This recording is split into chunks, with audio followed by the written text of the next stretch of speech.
केदारनाथ में आज जो हेलीकॉप्टर गिरा वो बेल 407 मॉडल का था, इस कंपनी का था, और इसकी कीमत लगभग 25 करोड़ रुपए है। ये एक 6 सीटर हेलीकॉप्टर होता है जो आसमान में लगभग 250 किलोमीटर प्रति घंटे की रफ्तार से उड़ सकता है। ये एक हल्का हेलीकॉप्टर माना जाता है जो गर्म और ऊंचाई वाली जगहों पर उड़ सकता है, और इस कंपनी का दावा है कि ये 13,550 फीट की ऊंचाई पर आसानी से उड़ सकता है। लेकिन आज ये दुर्घटनाग्रस्त हुआ, और इस दुर्घटना के बाद कई सवाल हैं, क्योंकि जांच का आदेश तो दे दिया गया है और जांच के बाद पता चलेगा कि हादसा क्यों हुआ। ऐसे रटे रटाए बयान हर हादसे के बाद हम सबको सुनने को मिलते ही हैं, लेकिन हमारे पास आज कुछ सवाल हैं। पहला सवाल, जब मौसम खराब था, बर्फ पड़ रही थी, चारों तरफ घना कोहरा था, तब भी हेलीकॉप्टर कैसे उड़ा? दूसरा सवाल, क्या हेलीकॉप्टर कंपनियों की मनमानी ने इन 7 लोगों की जान ले ली? इन प्राइवेट कंपनियों को हर हाल में हेलीकॉप्टर उड़ाना है ताकि ज्यादा से ज्यादा मुनाफा कमाया जा सके। केदारनाथ में मानसून में हेलीकॉप्टर सेवा रोक दी जाती है और बाद में थोड़ा मौसम खुलते ही ये हेलीकॉप्टर कंपनियां अपने बैकलॉग को पूरा करने के लिए, अपने नुकसान की भरपाई के लिए सारे नियम ताक पर रख देती हैं। तीसरा सवाल, इस हादसे के लिए उत्तराखंड एविएशन विभाग और डीजीसीए की क्या कोई जिम्मेदारी नहीं, जिन्हें केदारनाथ में मन मर्जी से चल रही इन प्राइवेट कंपनियों पर नजर रखनी चाहिए थी? चौथा सवाल, क्या पायलट के पास मौसम को लेकर सही जानकारी थी या नहीं, या उसने कंपनी के दबाव में हेलीकॉप्टर को उड़ाया? और पांचवा सवाल, क्या आज की दुर्घटना को रोका जा सकता था? कड़वा सच यह है कि हेलीकॉप्टर सेवा देने वाली कंपनियों को श्रद्धालुओं की भारी संख्या के रूप में मुनाफा कमाने का एक बहुत बड़ा मौका मिला है, और कई बार इन छोटी यात्राओं में तय यात्रियों से ज्यादा यात्री बैठाए जाते हैं, यानी ओवरलोडिंग भी कर ली जाती है। हेलीकॉप्टर के फिटनेस सर्टिफिकेट हासिल करने में भी अक्सर भ्रष्टाचार की शिकायतें मिलती हैं। डीजीसीए एडवाइजरी जारी करता है, लेकिन होता कुछ नहीं। कोई नहीं जानता कि इन हेलीकॉप्टर्स की मेंटेनेंस कैसे होती है, इन्हें उड़ाने वाले पायलट्स कितने क्वालिफाइड हैं, कितने अनुभवी हैं। पिछले 31 मई को ही केदारनाथ के हेलीपैड पर जब एक हेलीकॉप्टर उतर रहा था तो वह अचानक जमीन से टकरा गया। इसके बाद हेलीकॉप्टर 270 डिग्री तक मुड़ गया और उसने बहुत खतरनाक तरीके से लैंडिंग की। इस हादसे के बाद डीजीसीए ने एक एडवाइजरी भी जारी की थी। देखिए, वो तस्वीर भी हमने आज आपके लिए निकाली है। आप देखिए कैसे ये हेलीकॉप्टर लैंड किया।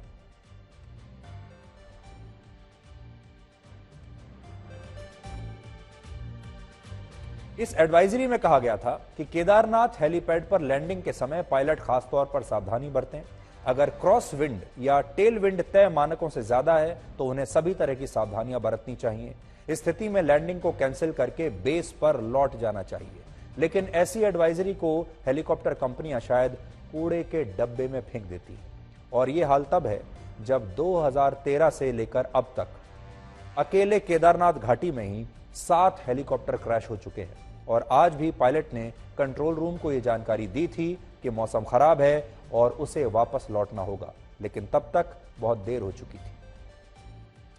अब हम आपको बताते हैं कि सामान्य तौर पर हेलीकॉप्टर हादसे की मुख्य वजहें क्या होती हैं। आप अक्सर सुनते रहते होंगे कि हेलीकॉप्टर्स क्रैश हो रहे हैं। ये हेलीकॉप्टर्स इतने क्रैश होते क्यों हैं? सबसे बड़ी वजह होती है खराब मौसम। खराब मौसम में आकाशीय भटकाव यानी स्पेशल डिसओरिएंटेशन जैसी स्थिति बन जाती है, जिससे पायलट जमीन या कुछ पॉइंट्स पर हेलीकॉप्टर की ऊंचाई, उसकी स्थिति और हवा की गति का सही तरह से अंदाजा नहीं लगा पाता। विजिबिलिटी की कमी की वजह से भी भ्रम की स्थिति पैदा होती है। इसके अलावा हवा की रफ्तार को भी नजरअंदाज नहीं कर सकते।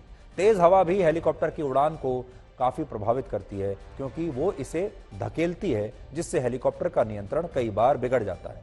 ज्यादातर हेलीकॉप्टर क्रैश इंजन फेल होने की वजह से होते हैं। इलेक्ट्रिकल उपकरणों की गड़बड़ी से हेलीकॉप्टर्स में सबसे ज्यादा समस्याएं पैदा होती हैं, और केदारनाथ में इस समय जितनी प्राइवेट कंपनियों के हेलीकॉप्टर्स उड़ रहे हैं उनके बारे में एक बात कही जा रही है कि वो सभी सिंगल इंजन वाले हेलीकॉप्टर्स हैं, जबकि केदारनाथ घाटी को सबसे सकरी घाटी माना जाता है और वहां मौसम भी कई बार बहुत जल्दी जल्दी बदलता है। लेकिन यहां उड़ने वाले हेलीकॉप्टर्स को लेकर कोई गाइडलाइंस है भी या नहीं, इसे लेकर स्थिति साफ नहीं है।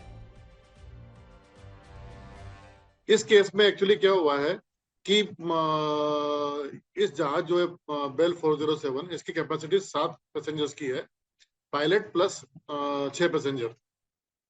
ये एक फुल लोडिंग की कॉन्फ़िगरेशन है। और उस लेवल पे जब आप फुल लोडिंग पे आप फ्लाई करोगे तो आपके पास जो रिजर्व पावर होती है वो बहुत कम रह जाती है।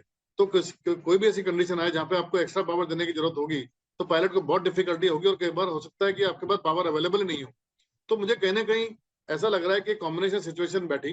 पहली चीज की एयरक्राफ्ट फुली लोडेड था, दूसरा वेदर बहुत खराब था, क्लाउडिंग बहुत था, बारिश हो रही थी, और उसके अलावा उसके बाद रिजर्व पावर की भी बहुत कमी थी, जिसकी वजह से अगर वो चाहता भी तो भी शायद वो उस एक्सीडेंट को कंट्रोल नहीं कर पाता। ये हेलीकॉप्टर यात्रा बहुत जोखिम से भरी होती है, खास तौर पर जहां पहाड़ी इलाका हो, मौसम अक्सर खराब रहता हो और यात्रियों की जबरदस्त भीड़ हो। ऐसे में आपको ये जानना चाहिए कि हेलीकॉप्टर यात्रा से पहले आपको क्या सावधानी बरतनी चाहिए, क्योंकि आप में से बहुत सारे लोग अक्सर ये सोचते होंगे कि आप भी तीर्थ यात्रा पर जाना चाहते हैं, समय की आपके पास कमी है, आप पैदल जाना नहीं चाहते, पैदल यात्रा नहीं करना चाहते, एक हफ्ता लगाना नहीं चाहते। इसलिए बहुत सारे लोग सोचते हैं कि जब हेलीकॉप्टर की यात्रा इतनी सस्ती है, 4-5 हज़ार रुपये देकर अगर आप आगे जा सकते हैं तो क्यों ना इसका फायदा उठाया जाए।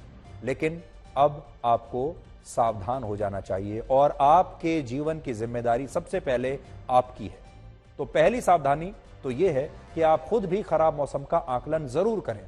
यदि हवा बहुत तेज है, बहुत ज्यादा धुंध आपको दिखाई दे रही है, बर्फ पड़ रही है, बरसात हो रही है, तो आपको खुद भी ऐसी यात्रा से बचना चाहिए, चाहे हेलीकॉप्टर कंपनी या आपका पायलट कुछ भी कहे।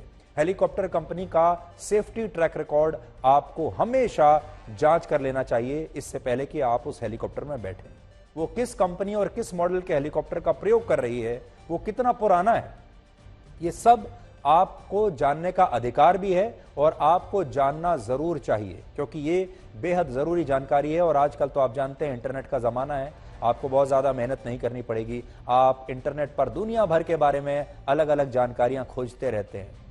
लेकिन क्या आप अपनी जान के लिए ये सारी जानकारी हासिल नहीं कर सकते? मिनटों में आपको मिल जाएंगी इंटरनेट पर। और आखिरी बात यह कि अगर आपको कभी भी ऐसा लगे कि ऐसी जगहों पर भ्रष्टाचार और लापरवाही हो रही है जैसा कि यहां इन पॉइंट्स पर होती है, यहां पर हमने आज कई लोगों से बात की और लोगों ने बताया कि काफी भ्रष्टाचार वहां पर होता है, लापरवाही बहुत ज्यादा है। तो अगर ऐसी लापरवाही आपको देखने को मिल रही है तो चुप मत बैठिए, तुरंत रिपोर्ट कीजिए। और आज हम आपको मिनिस्ट्री ऑफ सिविल एविएशन के शिकायत अधिकारी का एक ईमेल एड्रेस दे रहे हैं जो आपकी स्क्रीन पर है।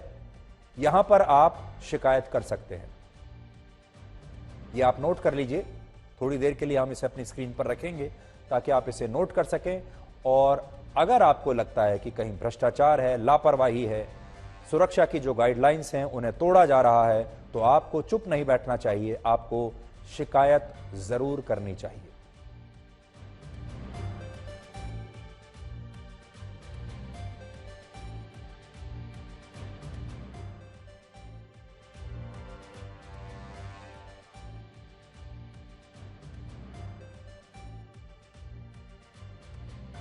अभी जो सिंगल इंजन हेलीकॉप्टर्स वहाँ फ्लाई कर रहे हैं वो भी सेफ्टी मानक पूरा करने के बाद ही फ्लाई करते हैं। इसमें कोई भी ऐसे अनसेफ मशीन की वजह से दुर्घटना हुआ है या नहीं हुआ है, ये हम अभी इंक्वायरी के बाद देखेंगे।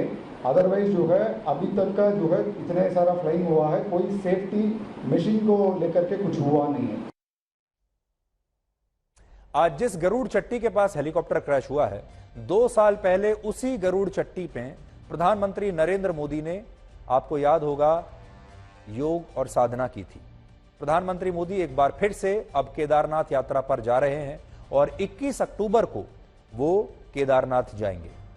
प्रधानमंत्री मोदी के केदारनाथ दौरे को लेकर वहां तैयारियां शुरू हो गई हैं और केदारनाथ धाम में वायुसेना के चिनूक हेलीकॉप्टर से वहां पर कैसे एटीवी वाहन पहुंचाए जा रहे हैं। ये वही वाहन है जिनमें सवार होकर प्रधानमंत्री केदारपुरी का दौरा करेंगे और प्रधानमंत्री मोदी का प्रधानमंत्री बनने के बाद केदारनाथ धाम का ये 6ठा दौरा होगा जहां वो पुनर्निर्माण कार्यों का जायजा लेंगे। और आप देख सकते हैं कि कैसे तैयारियां हो रही हैं। चिनूक हेलीकॉप्टर उड़ रहा है और उनके लिए स्पेशल अरेंजमेंट्स किए जा रहे हैं। उनकी गाड़ी इसी चिनूक हेलीकॉप्टर में लोड करके वहां पर पहुंचाई जा रही है, जो कि अभी हमने आपको तस्वीरों में भी दिखाया। देखिए, ये तस्वीर आप देखिए।